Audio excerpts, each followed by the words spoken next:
The view from my office stretches over downtown Chicago, glass towers catching the morning light like sharpened blades. From this height, the city feels smaller, almost manageable. My silk blouse rests smoothly against my shoulders, a quiet reminder that I no longer wear the clothes of struggle. On my desk, a cup of black coffee steams, untouched, while the muted hum of traffic rises faintly through the glass. And then my phone buzzes. Not a call, a message from reception. "Miss Carter, they're here, waiting in the lobby." I let the words sink in, leaning back into the leather chair I once dreamed of owning. For a moment, I don't move. My hand lingers on the edge of my desk, fingertips grazing the cool surface. The irony cuts sharper than any skyscraper edge outside my window. They ignored my call. Years ago, when I was drowning, begging for just a chance, their silence crushed me. I can still remember the burn in my chest, the sting of tears I didn't let fall. They didn't listen then. But now? Now they sit in my lobby, my building, my world. I draw in a slow breath, adjusting the gold pendant around my neck, the only jewelry I wear. My reflection in the glass looks composed, powerful. But behind my calm smile, memories stir like ghosts I haven't buried. This is the moment I once swore I'd never need. Yet here it is. And I hold all the power. I was 21 the first time I realized how cruel silence could be. It was winter in Indiana, and I was living in a tiny off-campus apartment that smelled of mildew no matter how much I scrubbed. My phone rested in my trembling hands, the screen glowing against the darkness of my bedroom. I had dialed the number 3 times already, erasing it before pressing call. Finally, I did. The ring seemed endless, loud enough to echo in my chest. And then, voicemail. Again. I tried once more. This time, a clipped voice answered. My father. "Emily, I can't do this right now. You'll figure it out." We all did. Click. No questions. No pause. Just dismissal.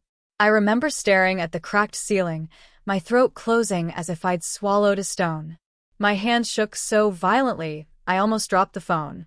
I had called for help with rent, with tuition, with life. But my voice didn't matter. The silence that followed was worse than any words. I curled up on my narrow bed, hugging my knees to my chest. The radiator hissed weakly, failing to keep the cold away. I bit down on my lip, refusing to cry. Crying would mean admitting I was alone. That night, I opened a drawer and pulled out my grandmother's journal, the one she had given me the summer before she passed. On the first page, in her looping handwriting, she had written, "When they close their ears, write your own story loud enough to be heard without them." I traced those words until the ink nearly smudged. They became more than advice. They became a vow. By morning, something in me had shifted. My eyes were swollen, my chest still heavy, but I was done begging. I packed a small bag, withdrew the last $200 I had from the bank, and walked out of that apartment with nothing certain except this. I would never again wait for someone to answer my call. That was the night Emily Carter, the desperate, ignored girl, died. And the woman I would become took her first unsteady breath. Chicago didn't welcome me with open arms. It tested me. I arrived on a Greyhound bus with 2 suitcases, a backpack, and barely enough money for 1 month's rent in a cramped studio where the walls were so thin I could hear the neighbor coughing through the night. My mattress was on the floor. My meals were dollar menu leftovers, and my dreams were scribbles in the margins of that same journal my grandmother had given me. During the day, I waited tables at a crowded diner on the north side. At night, I hunched over a secondhand laptop, teaching myself everything I could about marketing and digital branding. My eyes stung from exhaustion, my wrists ached, but I pushed on. Every click, every late-night note was a step further from the silence that once dismissed me. The first break came in the form of a woman named Grace Whitfield, a seasoned consultant who noticed the ad campaign I had designed for the diner's Instagram. One evening, as I refilled her coffee, she looked up and said, "Who's running your social media? It's too sharp to be random." I froze, then admitted, "Me." She studied me for a long moment, then smiled. "Come see me tomorrow. I think you're wasting your talent behind this counter. That meeting changed everything. Grace became the mentor I hadn't known I needed, guiding me, challenging me, but most importantly, believing in me. Under her wing, I took on freelance projects, small businesses first, then larger clients impressed by my knack for turning stories into strategy. Still, nothing came easy. There were nights I cried quietly, staring at invoices that didn't get paid, or emails where I was called sweetheart instead of Miss Carter. Men twice my age spoke over me in meetings, assuming I was the assistant. Some days, doubt wrapped around my throat like a noose. But each victory, no matter how small, was fuel. My first paid campaign earned me $500. My second cleared $2,000. When my first national client wired the payment, I remember pressing my forehead to the cool glass of my window and whispering, "We're not invisible anymore, Grandma." Over the next 5 years, I built my agency quietly. I expanded, hired a team, rented office space downtown. But I never told my family. On social media, I posted modest updates, pictures of coffee, sunsets, the occasional vague work trip. I let them believe I was ordinary, maybe even struggling. Why? Because silence had taught me something. Sometimes it's better to build your empire in the shadows, so when the spotlight finally turns, no one can deny what you've created. And so I waited. Patiently. Quietly. Until the day would come when those who ignored my call would step into my world and see me not as the girl they once dismissed, but as the woman they could never overlook again. The click of my heels echoed against the marble floor as I stepped out of the elevator. The lobby of my firm was quiet, but not empty.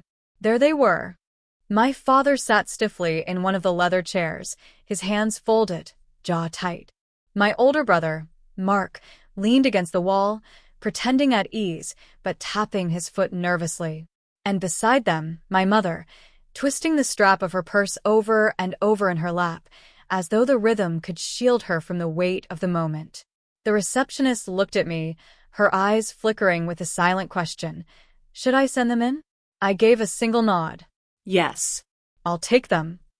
Their heads turned as the glass doors opened, revealing me. For a moment, no one spoke. I let the silence breathe, savoring the shift in power. The same silence I had once drowned in, now it belonged to me. "Emily," my mother whispered, her voice soft, almost tentative. "Mom." I nodded politely, but my eyes swept across all of them. Follow me. I led them down the hallway, my heels clicking in deliberate rhythm. They trailed behind, their eyes darting to the polished floors, the abstract art lining the walls, the engraved plaque that bore the name of my agency, Carter and Company. Strategies. When we entered my office, I gestured for them to sit. My father's gaze lingered on the floor-to-ceiling windows. The city stretched out beneath us. My brother ran a hand over the smooth leather of the chair before sinking into it. None of them spoke. I moved behind my desk, resting my palms lightly on the surface. "You wanted to see me?" I said evenly. Mark cleared his throat. We heard about this place. Your company." His tone carried both awe and disbelief. "We didn't realize how successful you'd become." A smile tugged at the corner of my lips. "No, you wouldn't have. I never told you." My father's jaw flexed. "Why not?" The question hung in the air like a challenge. "Because the last time I needed you," I said, my voice steady but edged with steel, "I called. I begged. And you hung up on me." His eyes flickered, just for a moment, but it was enough. I leaned back in my chair, crossing one leg over the other. "So, I built this without you. Every late night, every risk, every success, you weren't there. You didn't answer my call. And now," I gestured around the office, to the empire they couldn't ignore. "You're sitting in my lobby, waiting for me." The silence was deafening. My mother's eyes welled with tears, her lips trembling. My brother looked away, guilt written across his face. My father sat rigid, pride and shame warring behind his stare. Finally, my mother spoke, her voice breaking. "Emily, we were wrong. We should have listened. We should have believed in you." Her words pierced something deep in me, but I didn't let it show. I had imagined this moment for years. Their shock, their regret, their realization. And now that it was here, I felt calm, powerful, whole. I stood, walking slowly to the window. The city stretched endlessly, alive and unbothered. My reflection stared back at me, strong, composed, unshaken. Turning to face them, I said, "You wanted to see who I've become. Well, here I am. The ignored girl you left behind? She's gone. The woman standing here. She doesn't beg. She decides." Their silence said everything. For the first time in my life, I wasn't the one waiting. They were. I let the weight of silence stretch, watching them shift uncomfortably in their seats. For years, I had begged for their attention, their belief. Now they sat before me, waiting, uncertain, small, exposed. Finally, I broke the quiet. "So tell me," I asked softly, "why are you here?" Mark glanced at Dad, then cleared his throat. "We need help. Things haven't been going well. Business is failing. And well, we thought maybe," his voice faltered, trailing off into the air between us. I raised an eyebrow. "Maybe I'd rescue you?" The color drained from his face. My father's jaw clenched, his pride like a chain choking him, but even he couldn't hide the desperation in his eyes. "I'm not here to humiliate you," I said, leaning forward, folding my hands on the desk.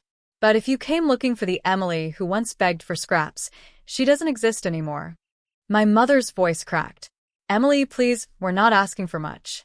Just guidance, maybe a little financial support." I inhaled slowly, letting their pleas sink in. Then I spoke with calm authority. "If I do anything for you, it will be on my terms.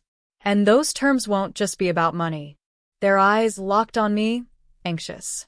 "Dad," I began, turning my gaze on him, "you've spent your life pretending that shutting down emotions makes you strong. It doesn't. It makes you a coward. If you want my help, you'll have to learn to actually listen to me, to Mark, to Mom. No more silence as a weapon." He stiffened, but he didn't argue. "Mark," I continued, "you've always played it safe, waiting for someone else to bail you out. If you want me to invest in your business, prove you believe in it first. Sell your car, downsize your lifestyle, and fight for it like your life depends on it. Because that's what I did." His mouth opened, but he closed it again, swallowing hard. Then I turned to my mother, softening. "Mom, you've always stood between us, smoothing things over, pretending cracks weren't there. But pretending doesn't heal anything. If you want to rebuild a relationship with me, you'll have to stop covering for everyone else and start being honest, even when it hurts." Her tears slipped free, and she nodded. I leaned back, my voice steady, but not unkind. "These are my conditions. I'll help, but only if you're willing to face yourselves. I won't carry you. I won't save you from consequences. I'll stand beside you, but never beneath you again." The air in the room shifted. They looked at me, not as the daughter, the sister, the girl they dismissed, but as a woman holding the power they once denied her. And for the first time in our lives, they listened. The days that followed were unlike anything I could have predicted. At first, I half expected them to vanish, to let my words hang in the air and return to the same patterns. But slowly, hesitantly, I began to see change. Mark sold his luxury car. I saw the post online. A stripped-down photo of him shaking hands with the buyer, a caption about new beginnings. It was small, but it was something. My father called, not to ask for money, not to demand, but simply to ask how I was doing. His voice cracked when he said, "I want to learn how to listen." And my mother, she surprised me most of all. She wrote me a letter. Pages of honesty, free of excuses, filled with words she should have spoken years ago. I read it at my desk late one night, the city lights glowing against my window, and for the first time in a long time, I cried. Not because I was weak, but because healing had finally begun. One evening, I unlocked the drawer in my desk and pulled out my grandmother's journal. The leather was worn, the pages fragile, but her words still blazed like fire. "When they close their ears, write your own story loud enough to be heard without them." I closed my eyes, whispering, You'd be proud of me. The truth was, I didn't need their validation anymore. My life, my work, my success, they were already mine. But seeing them try, seeing them finally meet me where I stood, gave me something deeper than victory. It gave me peace. I stood by the window, watching the city pulse with life. My reflection stared back at me, not the desperate girl begging on a cracked phone line, but the woman who built an empire with her own hands. And as I thought of them, still learning, still waiting, still proving, I allowed myself one final truth. They ignored my call once, I whispered into the glass. Now they wait in my office lobby, and I decide if they're worth answering.